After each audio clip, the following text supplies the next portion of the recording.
Good morning, all of you.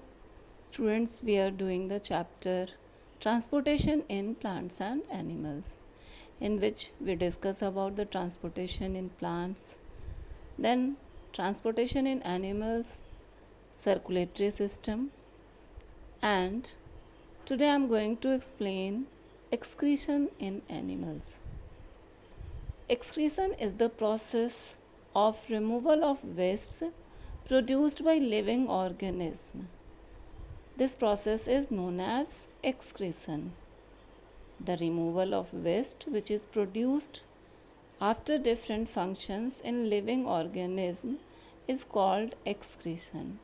Excretion in unicellular plants and animals takes place through diffusion.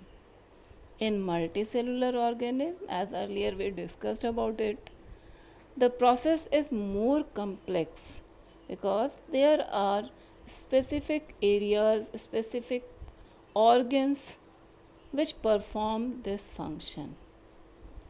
Some of the organs of excretions are, the first one is the kidneys. In higher animals, the cells generate waste such as urea when nutrients are broken down within them.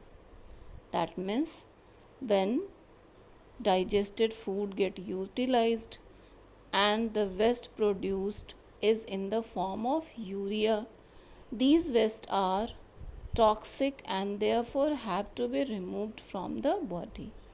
These wastes are transported by blood to the kidneys.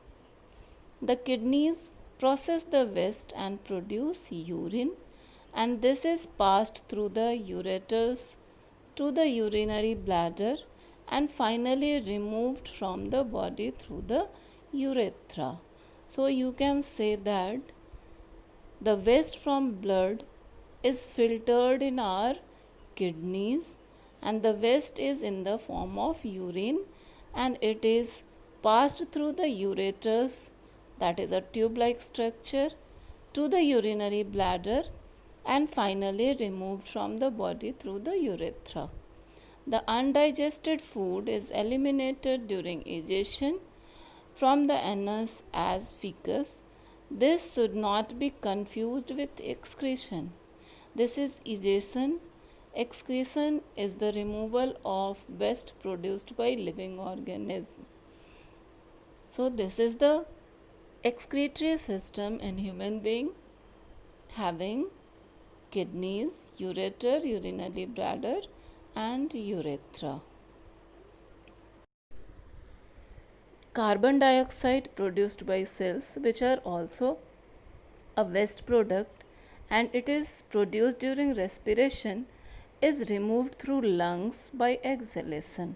Carbon dioxide is a waste product and accumulation of carbon dioxide in human body may be toxic, so it needs to be removed and it is removed through lungs by exhalation. Now the next organ of excretion is the skin. The skin offers a large surface area for losing body heat.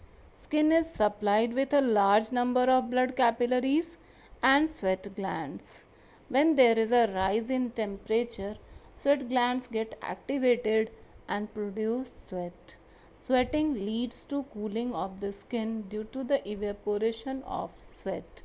Small amount of urea, salts and other metabolic wastes are also eliminated through sweating, and in this way skin helps in excretion of waste from our body.